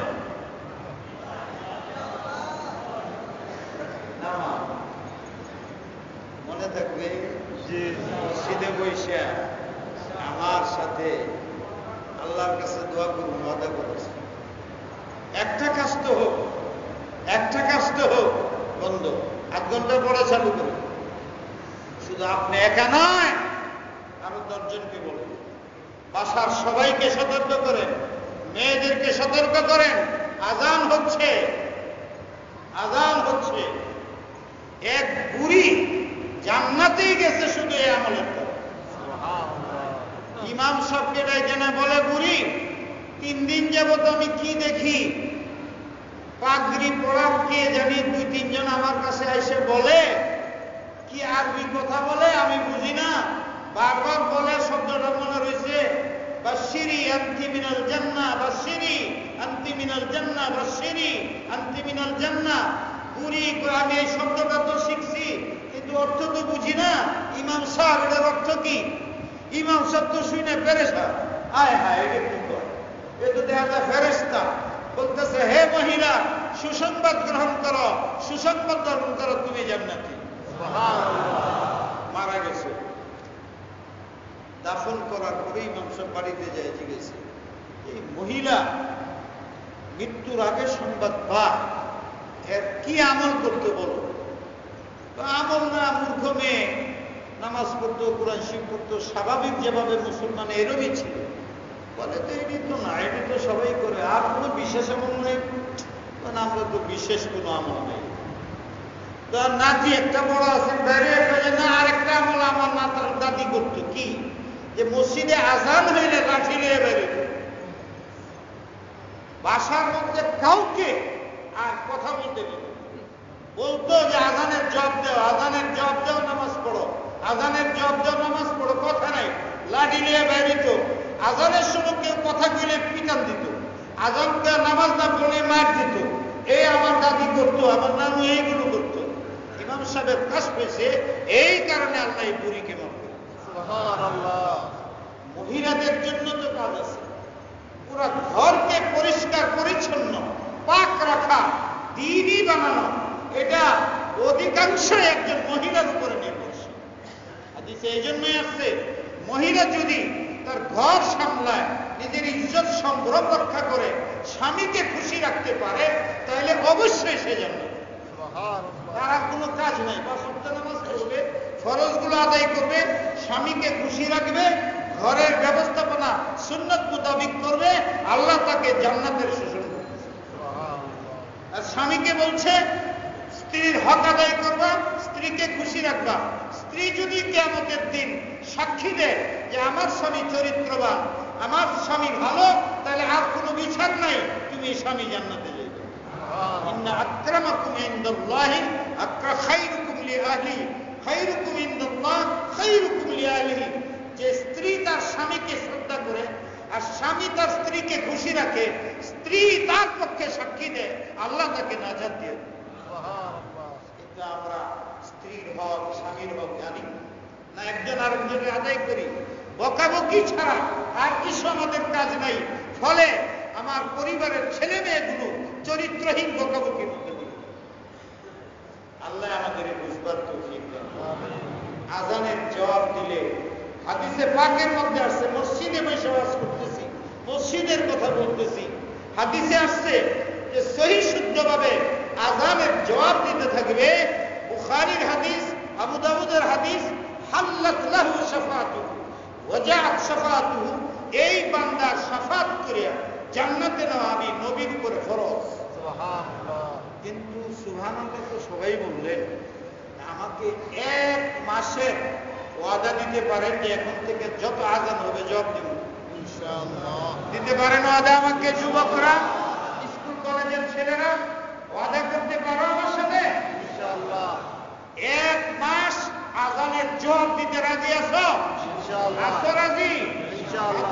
আল্লাহ দেব, আল্লাহ এই হাতগুলো কবুল করে জান্নাতে রাখেন। আশহাদু আন্না মুহাম্মাদার রাসূলুল্লাহ জবাব কি? আশহাদু আন্না মুহাম্মাদার রাসূলুল্লাহ সাল্লাল্লাহু আলাইহি ওয়াসাল্লাম। আশহাদু আন্না মুহাম্মাদার রাসূলুল্লাহ জবাব সাল্লাল্লাহু আলাইহি ওয়াসাল্লাম। কতজন আছেন? হাতটা মাশাআল্লাহ, মাশাআল্লাহ, মাশাআল্লাহ। বুঝা গেল তোমাদের এখানে মজলিসে দাওয়াতুল হকের কোনো কাজ নেই। এটার জন্য আমার জীবন দিয়ে দিতেছে। এখানে কি মজলিসে দাওয়াতুল হকের কাজ করার লোক নেই? আবুদাও কে কে এলাকায় কাজ করো? ভয় পায় না। দাওয়াতুল হকের কাজে আমি তো চেহারা দেখতেছি অনেকে হাত লম্বা করে, লম্বা করে উঠো। আর কে আছে? তুমি উঠো না, আরো আছে ভয়ে করতেছে না, দমক দিবে। আরো উঠাও, যারা যারা কাজ বুঝো, জানো, নাম জানো, এটা উঠাও, তাহলে না কাজ হয় না। এই জুমলাটার জবাব দিতে পারে না কেন? আমার কেউ ওয়াজ করতে এসে না, রাগারাগি করতে এসে, আমি এইটা বলি আমার ওয়াজি। তোমরা এখানে থেকে ইমাম সাহেবের কোনো সময় ভাগ্য হয় না, বোধহয় মসজিদে দেওয়া নতুন আসছে, পুরাতন অবস্থা। এটা আমার খাস জায়গা, এখানে আমার মন সাংঘাতিক দুঃখিত। কেন এটা হয় না? কয় মিনিট লাগবে, আমি আরো শিখে। এই একটা ছোট্ট আমল কেন ভুল হবে? আশহাদু আন্না মুহাম্মাদার রাসূলুল্লাহ, এটার জবাব আশহাদু আন্না মুহাম্মাদার রাসূলুল্লাহ সাল্লাল্লাহু আলাইহি ওয়াসাল্লাম জবাব না। আশহাদু আন্না মুহাম্মাদার রাসূলুল্লাহ, এটার জবাব কি? আশহাদু আন্না মুহাম্মাদার রাসূলুল্লাহ। আশহাদু আন্না মুহাম্মাদার রাসূলুল্লাহ, এই জবাব। আমি আশহাদু আন্না মুহাম্মাদার রাসূলুল্লাহ বলে আপনারা জবাব দেন। আশহাদু আন্না মুহাম্মাদার রাসূলুল্লাহ, আশহাদু আন্না মুহাম্মাদার রাসূলুল্লাহ সাল্লাল্লাহু আলাইহি ওয়াসাল্লাম জবাব নয়। আযানের মধ্যে নবীর নাম আসছে, আল্লাহ রসুলের নাম আসলে সম্মান স্বীকৃতি স্বরূপ দুরূদ শরীফ পড়া জরুরি। আযানে নাম আসছে না, এখন পড়া যাবে না। আযান যে শেষ হইল তখন পড়বে সাল্লাল্লাহু আলাইহি ওয়াসাল্লাম। নামাজের মধ্যে যদি মুহাম্মদ নাম এসে যায়, সাল্লাল্লাহু পড়া যাবে না। আত্তাহিয়াতের মধ্যে আশহাদু আন্না মুহাম্মাদান আবদুহু ওয়া রাসূলুহু আছে না, সাল্লাল্লাহু পড়া যাবে না। পরে পড়ে এমনি ভাবে আযানে যখন মুহাম্মদ নাম আসবে তখন দুরূদ পড়া যাবে না। যখন আযান শেষ তখন দুরূদ পড়বে। যে আশহাদু আন্না মুহাম্মাদার রাসূলুল্লাহ আসবে কি করতে হবে? আশহাদু আন্না মুহাম্মাদার রাসূলুল্লাহ। এরপর আযান শেষ হলে সাল্লাল্লাহু আলাইহি ওয়াসাল্লাম বা দুরূদ পড়বে। এরপর আযানের দোয়া আছে না, ওইটা। এই তিনটা কাজ যে করে সহি শুদ্ধভাবে, আল্লাহ পাক এর বরকতে ঈমানি নিয়ত নসিব করবেন, আল্লাহ রাসূল শাফাত করে জান্নাতে নিয়ে। সুবহানাল্লাহ। কিন্তু এটা একটা ছোট আমল মনে করে আমরা কেউ গুরুত্ব দেই না। আল্লাহ বড় আমলগুলোকে অল্প দাম ছাড়া আমাদের দান করছেন, কিন্তু আমরা কোনো গুরুত্ব দিই না। আল্লাহ পাক আমলের তৌফিক দান করুন। জরুরি মশলা জানা জরুরি। আমাদের কাজ তিনটা। একটা হলো আমল করা, আরেকটা হলো নিয়ত ঠিক করা। এই দুইটা ঠিক হয় এলেমের দ্বারা। বুঝেন নাই কি কইলাম? যে কোনো আমল করি আমি, আমার প্রধান দায়িত্ব একজন মুসলিম হিসেবে এই আমলটা করার তরিকা শরীয়তে কি বলছে এটা জানা। দেখা দেখি না করা, শোনাশুনি না করা। সমাজের মধ্যে অনেক বেদাত শিরকিয়াত গুনার কাজ নেকির নামে চালু আছে, নেকির নামে চালু আছে। আর এখন আবার সমাজের ভিতরে যত দিন যাচ্ছে ইসলামের বিরুদ্ধে যারা চক্রান্ত করে এরা ছড়ায় গেছে। যেহেতু মুসলমানদের আমল ছেড়ে দিছে, মুসলমানরা বেদিনদের আমল দখল করছে, তো বেদিনের আমল আর মুসলমানের আমল এক হয়ে যাওয়াতে ওদের সাথে উঠা বসা করার কারণে আমাদের আমলের চিহ্ন শেষ, তাদের আমল মজা বেশি, এগুলোর ভিতরে আমরা ডুবে গেছি। নেকির কাজগুলো গুনার সাথে করি। বিয়া হইতেছে, দেখা যায় বিয়ার সময় গান হইতেছে, ঠিক না বেঠি? বিয়ার সময় গান হইতেছে, ঢোল বাজাইতেছে, বেপরদেকি হইতেছে। এটারে তারা মনে করতেছে নিকার অংশ। মসজিদের মধ্যে বিয়া হইতো, এটা কমিউনার সেন্টারে নিয়ে গেছে, কারণ এখানে ফটো উঠতে পারে না, গান গাইতে পারে না, ওখানে এই সবগুলো করে। বিয়ে একটা সুন্নতের কাজ ছিল, বিয়ের দিনই গুনাহ করে এই সুন্নতটাকে নষ্ট করে বিয়ার জীবনে অশান্তি সৃষ্টি হয়। বিয়েটা শুরু হয় গুনাহ, ঠিক না? বিয়ের মধ্যে দেখা যায় উকিল বাপ ঠিক করে, শরীয়তে কোনো উকিল বাপ নাই, হিন্দুরা উকিল বাপ করে। এটা আমাদের দেশে চালু করেছে। হলুদ লাগায় শরীরে বসে পুরুষে মেয়ে জানা অজানা এটি করতেছে, যেগুলো শরীয়তে হারাম। মেয়ের কাছে এজিনের লাগি জামাইয়ের পক্ষ না আরেকজন হয়ে যায়। এজিনের সময় কেউ যেতে হয় না, শুধু বাপ বা মুহূর্তে একজনে নিলেই হয়। বিয়ের সময় সাক্ষীর দরকার, মেয়ের এজিনের সময় তো সাক্ষীর দরকার নাই। দেখা যায় ছেলের পক্ষ গায়ে মুহুরি পর্দা করা জরুরি, ওরে নিয়ে ঢুকে এজিনের জন্য। এগুলো সব ইহুদি খ্রিস্টান হিন্দুদের কারবার সারবার আমাদের বিয়ের ভিতরে বিয়েটাও ঠিক মতো হচ্ছে। এই যে শবে বরাত আসতেছে, রমজান পবিত্র মাস আসতেছে, এখন থেকে তৈরি রমজান মাস, শাওয়াল শাবান মাস আসলে আল্লাহর রাসূল পেরেশান হয়ে যেত, রোজা রাখতেন। আয়েশা বলেন এত রোজা হুজুরকে কোন মাসে রাখতে দেখা যেত না, শাবান মাসে এত রাখত। আর আমাদের দেশ এমন হয়েছে পুরা শাবানের মধ্যে কোন রোজাই রাখে। তিনটা রোজা যে আছে আইএমএ বীজের তিনটা রোজা এইটাও রাখে। এখন যদি আমি জিগাই আইএমএ বীজের রোজা রাখছেন গত সপ্তাহে, এই যে আগামী 13, 14, 15 শাবান, 13, 14, 15 শাবান, এর মধ্যে আইএমএ বীজ এসে গেছে। এই 3 দিন রোজা রাখা জরুরি। জরুরি মানে মুস্তাহাব। আল্লাহর রাসূল বলছেন মাসে 3 দিন করে রোজা রাখলে পুরা 1 বছর রোজা রাখার সব। 3.30। সুতরাং আইএমএ বীজের রোজাটি পর্যন্ত শাবান মাসে রাখে না, একটা রোজা রাখবার লাগে বইতে শাবানের দিন। এইটার আশা এখন বিপদ। রোজা রাখবে এটা তো ভালো কাজ, রোজা খুব ভালো কাজ, কিন্তু ওই দিন কি করে জানেন? ওই দিন রোজা রাখো না করে হালুয়া পাকাই, রুটি পাকাই, আর অন্যদিন তো চাকরা নিতে পারে।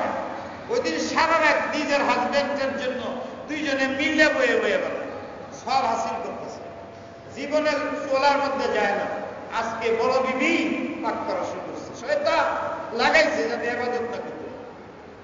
সারা রাত এটা পিঠা বানাইব, রুটি বানাইব, হালুয়া বানাইব। আর যে বালেগা মেয়ে একটা সুন্দরী এরে দেয় ইমাম সাহেবের কাছে মাগরিবের সময় পড়ে, আর সময় নেই। এই কাজটা সবে বরাতের দিন লজ্জাও নেই। ওই দিন নিজের মেয়েরে পাঠাবে, ওই দিন চাকরা নিও না, হুজুরের কাছে লয়ে যাইব, বরকতের দিন। তাই বালেগা মেয়েরে দিয়া কতদিন পিঠা দেয় ইমাম সাহেবের। ইমাম সাহেব উচিত কেন দমক যদি ইমামতি যায় ইমামতি ছেড়ে দেয়, বলে এতে ইমামতি করতে আমি রাজি না, তাহলে দেখবা সব মুসল্লি তোমার পায়ে দিতে পারে, এটা ভালোই না। কোন একটা বালেগা মেয়ে ইমাম কেমনে আসে? বালেগা মেয়ের ইমামে পড়ায় কেমনে? ওকে ডাইকে বাসার দিয়ে পড়ান কেমনে? ইমাম সাহেবরে বাধ্য করে, নাইলে তার ইমামতি যায়, নাইলে তারা গাইল। এরপর দিঘি না পর দিঘি করে যে ইমামে নামাজ পড়ে সব নামাজ মাকরুহ তাহরিমি। যে বেপরদা হয় ইমাম, সেই ইমামে নামাজ পড়াইলে নামাজ মাকরুহ তাহরিমি। তাহলে এই ইমাম দিয়ে আপনি কি করে আপনার বাসায় নেই এগুলো করেন? আপনার বাসার টেলিভিশন চলতেছে, ইমামরে না ওইটা বসান কেমন? ইমামরে যদি দাওয়াত দিতে হয় ঘরের টেলিভিশন সমান, তার ইজ্জত করেন, সে তো আলেম। এগুলো হচ্ছে আমাদের সমাজে। জানি না এবার কি 2 বছর তো সরকার ব্যবস্থা নিয়েছিল মোটামুটি, গতবার কম নিয়েছে। এবার পটকা ফুটানির কারণে মুসল্লিরা নামাজ পড়তে পারে, সমানে আওয়াজ হইতেছে, কত বড় বড় বিকট আওয়াজ এসে যাওয়া আসে না? আসে না? হয় না? হয় না? আপনাদের মহল্লায় হয় এগুলো? আওয়াজ শোনা যায়? আপনারা তো সব এই মহল্লার বসে করেছেন। আপনাদের ছেলে ফেলেদের দোকানদারকে বুঝাইতে পারেন না এই সমস্ত দোকানের মধ্যে এগুলো আনা নিষেধ। এই দোকানের মধ্যে কচ্ছপ বানায় আনে, এটা নিয়ে পরে কি জানি বানায়,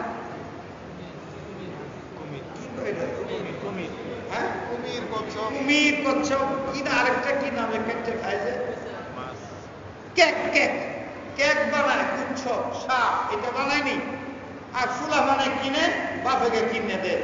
শরীয়তে যেটি হারাম করছে, কাফের বেদিনরা এই ধরনের বিস্কুট বানায়, এই ধরনের কেক বানায় শুধু বাচ্চা খাইতেছে, শুয়োরের গোশত খাইতেছে, বাঘের গোশত খাইতেছে, কচ্ছপের গোশত খাইতেছে। তার দিনের থেকে কচ্ছপ হারামের যে একটা ধারণা, এটা দূর করে দিতেছে। মুসলমান, এগুলো কি হচ্ছে দোকানে? দোকানে এগুলো কেন আসে? দোকানের ভিতরে পটকা কেন আসে?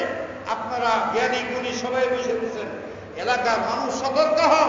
এইভাবে শরীয়তের নেকির কাজটা, শাবান মাসের একটা ইবাদতের দিন, এই দিনটা সম্পূর্ণ নষ্ট হয়ে গেছে। জিয়ারতের কথা বলছে, শবে বরাতের দিন যাইলে দেখা যায় সব কবরের মধ্যে মেয়েরা পর্যন্ত ফটো দিতেছে। এই সব চলছে আমাদের সমাজে। ইসলামের চিহ্ন বাকি থাকতেছে না, কাফেরদের দ্বারা না, মুসলমান। মুসলমান চিন্তা করা উচিত না? চিন্তা করা উচিত না? আল্লাহ পাক তৌফিক দান করুন। রমজান মাস সামনে আসতেছে।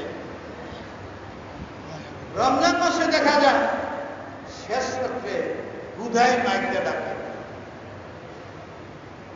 উঠেন উঠেন উঠেন উঠেন উঠেন উঠেন উঠেন উঠেন। কেন লাগি ডাকে? কি প্রয়োজন? ক্ষতি চিন্তা করছো? নাহলে হুজুর না উঠে খায় না, খায় থাকে, একদিন দেখবো আগাম। যদি একদিন খালি ঘুমের কারণে শেষ রাত্রে খাওয়া না হয়, পরের দিন আর ঘুমাইতে এই জন্য ডাকন লাগে না। ডাকলে ক্ষতি কি হয়? আমার নিজের মাত্র এলে রাখা হয়েছে। মাইক তো মসজিদের উপরে পাশে একটা বাড়ি আছে, মাইকের যখন আওয়াজ জোরে হয়, এই বাসাটা কিরকম আওয়াজ হয়? মা গেছে পাক করে, বাচ্চা ভয়ের চুপে লাভ দিচ্ছে, লাভ দিয়ে পড়িয়া ওখানে করে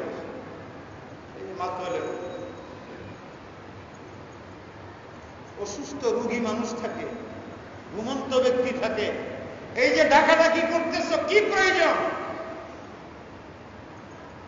কমিটি, কিসের কমিটি?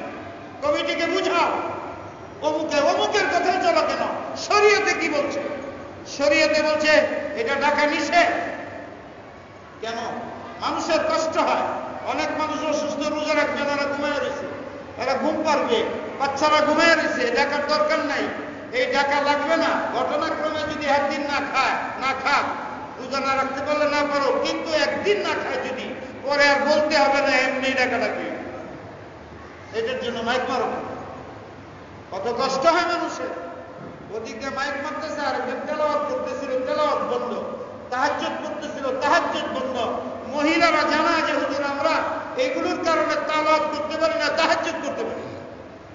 10-15 মিনিট পর্যন্ত, 5 মিনিট পর পরে এগুলো করে। এইগুলো আপনারা খেয়াল করুন। আল্লাহ পাক আমাদের আমলের তৌফিক দান করুন। ঘরে ঘরে আগের যুগে, এখনো অনেক বুড়া মানুষ পাওয়া যায়, ভাই তুমি এই দোয়া কই শিখছো? বলে আব্বা শিখেছে, আম্মা শিখেছে। কখন? আমার আব্বা এমন ছিলেন প্রত্যেক দিন, আর যাই হোক মাগরিবের নামাজ তার লোকে পড়তে হইত। মাগরিবের নামাজ পড়তেন আব্বার সাথে পড়ে, আমরা খাইতে বসতাম সবাই একা, ওখানে আব্বা এই দোয়া শিখাইছেন, আম্মা এই দোয়া শিখাইছেন। আছে না নাই এরকম পুরানো? এখন এখন কি হয়েছে? এক সর্বনাশ হয়েছে। আগে প্রত্যেকটা মসজিদে ফজরের নামাজের পরে স্কুল কলেজ ইউনিভার্সিটির ছেলেরা সব ছোট ছিল, ওরা মসজিদে যে কোরআন শরীফ পড়ত, মসলা মাসায়েল পড়ত। এই জন্য তারা ছোটবেলায় আল্লাহ রসুল কি, কোরআন কি, ইসলাম কি, এইগুলো তাদের দিলের মধ্যে জমে যেত। পরে যত স্কুল কলেজ ইউনিভার্সিটিতে পড়ে তারা ওই কথাটি মনে থাকতো, সময়ে তাদের এই নামাজ রোজা আমল সব ঠিক থাকতো। আর এখন এখন কোন মুসলমানের খবরই নাই, যে কোনো কারণে এটি সব টোটাল বন্ধ হয়েছে। এখন ফজরের নামাজের পরে আর টাইম নেই, ফজরের নামাজের পরে ফজর পরেই যেতে হয় স্কুলে পড়তে। এমন ভাবে বেদিনরা নিজাম বানাইছে যে মুসলমানরা কখন কখন নামাজ পড়ে, কখন কখন তেলাওয়াত করবে, কখন ছোট শিশুরা পড়বে, ইসলাম শিখবে, ওই জায়গাগুলোরে হয় তাদের স্কুল দিয়া, নয় খেলা দিয়া, নয় ফিল্ম দিয়া ধরে দিচ্ছে। ফলে আমাদের ছোট ছোট বাচ্চারা দিন সম্বন্ধে কিছুই জানে না, বুঝে না। দিনকে তারা এখন একটা ভাগ শত্রু সাপ মনে করতেছে। মা বাপে নামাজ পড়ে, ছেলে তার বিরুদ্ধে যায়, কিছুই বুঝে না। এক নম্বর। দুই, বাবার অবস্থা হইল সারা দেশে ঘুরবে, সারা দুনিয়ার বিপ্লব ঘটাই দিবে, কিন্তু ছেলে মেয়ে বিবি বাচ্চাকে নিয়ে একসাথে বসা মাসে 2 মাসে একদিন দেখা হয়। উচিত ঘরে তালিম চালু করবে। কিতাব আছে বাংলাতে, বই পুস্তক পড়েন, না পড়লে যার কাছে আলেমদের ডাইকে নেওয়াজ করান, না হলে বুঝেন বই পড়েন, যেখানে বুঝে আসেন না চিহ্ন লাগায় ভালো আলেমের কাছে জিগান, ভালো আলেমের কাছে, বেদাতীদের কাছে নয়, হক্কানি আলেমের কাছে যে মসলা শিখেন, নিজের জরুরি মসলাগুলো শিখে আমল করে, নিজের ঘরকে আমল করা। ঘরের ভিতরে অবশ্যই তালিম চালু, কিতাবি তালিম কমপক্ষে 10 মিনিট প্রত্যেক দিন, না পারেন মাসে 1 দিন, সপ্তাহে 1 দিন ঘরের পরিবার পরিজন সবাইকে নিয়ে বসে মসলা পড়ে পড়ে, দিন পড়ে পড়ে, আল্লাহ রসুল, কুরআন হাদিস, কবর ইত্যাদি গুনাহ এগুলো সব বুঝান, বহুত ফায়দা হবে। ঘরে তেলাওয়াত চালু করেন, ঘরে নামাজ তালাশ করেন, গুনার আড্ডাখানা বন্ধ করেন, ইনশাআল্লাহ আল্লাহ পাক আমাদের আমলের বরকত দিবেন, সওয়াব দিবেন। আমি কিছু মসলা বললাম, এইগুলো আমল করতে রাজি আছেন না নাই? ইনশাআল্লাহ। আরো 10 জনকে শুনাইতে রাজি আছেন না নাই? ইনশাআল্লাহ। কোনে নয়টা নামাজ আজান দাও, আজানের পর একটা মসলা রয়ে গেছে, আজানের সময় ছিল না? হ্যাঁ, নামাজের সময় পরে না, আজানের সময়। হ্যাঁ, তো 9:15 নামাজ হইব না, 15 মিনিট আগে আজান দিতে পারবে। হ্যাঁ, এই তো আজান দেবে, আজান দেবে। হ্যাঁ, আর কি বয়ান তো লাভ করে লাভ না, যেটি করে আমলে দিতে হবে। আজান দেওয়া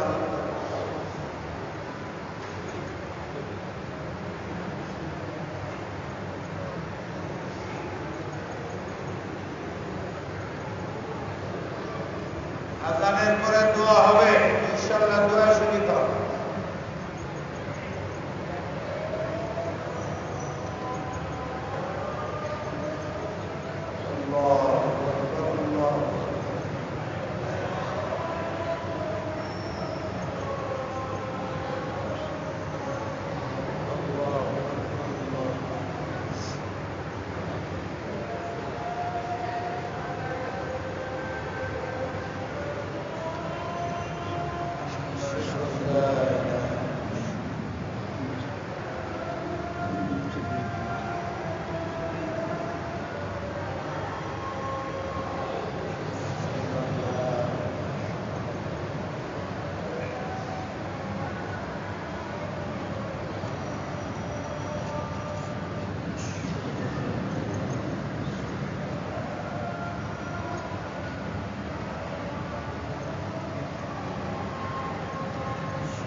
আলিফ বললে 10টা নেকি হয়।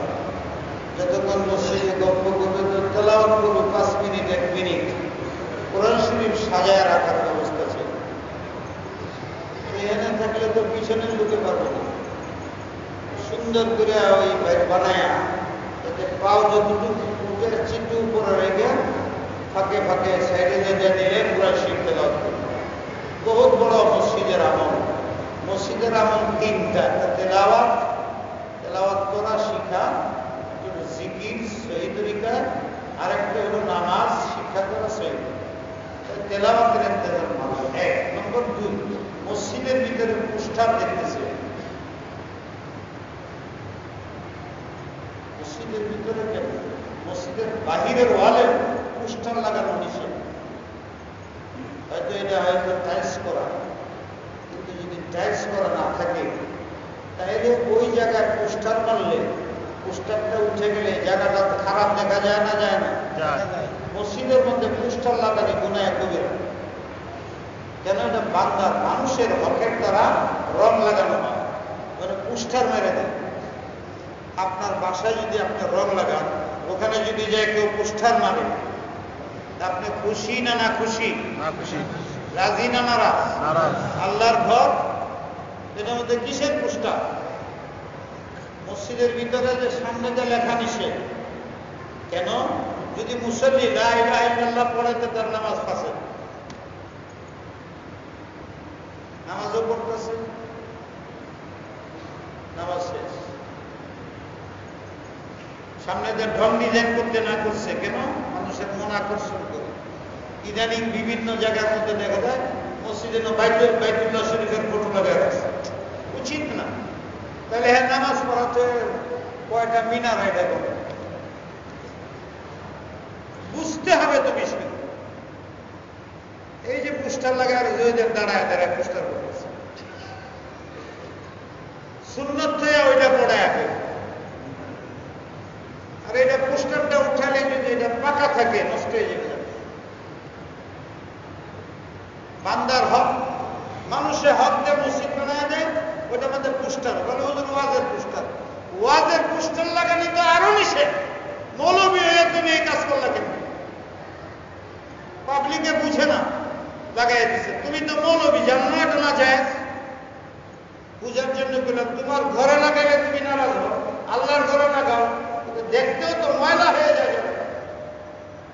খেয়াল রাখা উচিত। মসজিদের ওয়ালের মধ্যে মুসল্লিদের পড়া হয়, এরকম জায়গার মধ্যে লাগানো ঠিক না।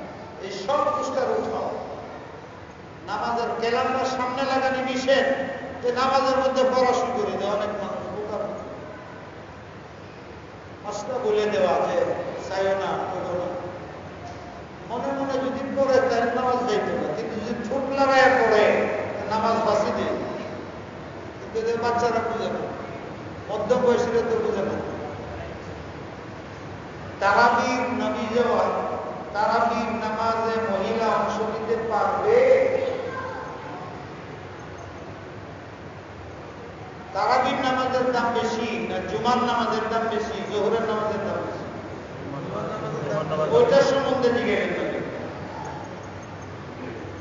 তারাবি তো না করলেও চলে। মহিলার জন্য জামাত নিষেধ, জামাত দরকার নেই, না করে দিছে আল্লাহ রসুল। তারাবিতে আসার প্রয়োজন নেই।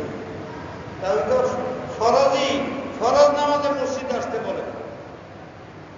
তাহলে এই সময় দরকারটা কি? রাত্রে অন্ধকার। আমাদের দেশের পরিবেশটা কেমন কেমন পরিবেশ?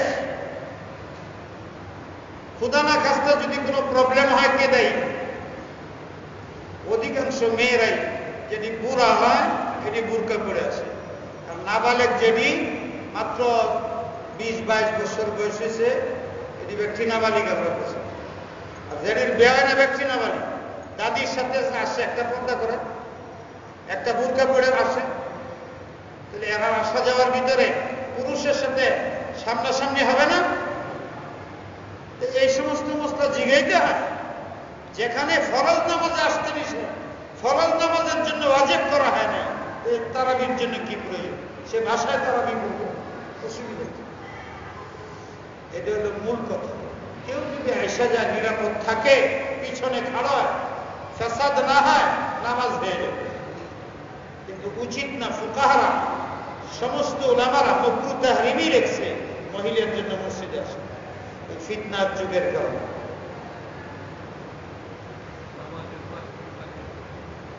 মহিলাদের তারাবি এবং ঈদের নামাজের জামাত তাদের উপরে নেয়, ফরজ না ওয়াজিব, তারা ঘরে পড়ে।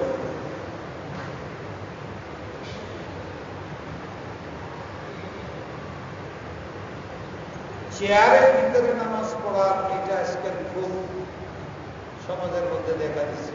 মূল কথা হইল যে দাঁড়াইতে পারে না, যে দাঁড়ায় নামাজ পড়তে পারে না, তার জন্য বৈশা নামাজ পড়ে।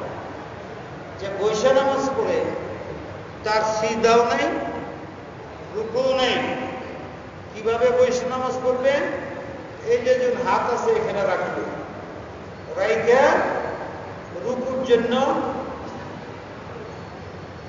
সিজদার জন্য আমার মাথা যেন যে হাঁটু বাইরে না যায়, হাঁটু বাইরে যাবে না।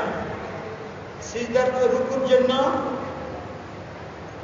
সিজদার জন্য এই শেষ। বৈশা পড়বে, চেয়ারে বসার দরকার নেই। আর যদি চেয়ারে বসে এইভাবে নামাজ পড়বে, এই আর কিছুক্ষণে ব্যাখ্যা দিতে পরে কিছুক্ষণ বসে, এগুলো নিষেধ, এগুলো হবে না। তুমি মাযুর, তোমাকে তো বসে নামাজ পড়তে বলছে। আর অনেকে করে কি সামনে এখানে করে এটা লাগে এইটার মধ্যে খামাখা। এই যে আপনি বৈশা করবেন, আপনার জন্য বৈশা করেন। যদি আপনার বসতেও কষ্ট হয়, চেয়ারে বসে পড়েন, তো চেয়ারের পিছাটা রাখবেন লাইনের সোজা। আপনাদের পিছা ভিতরে দিলে পিছনে সিজদা করতে অসুবিধা, আমার কোমরে সোজা হইলেই নেবে।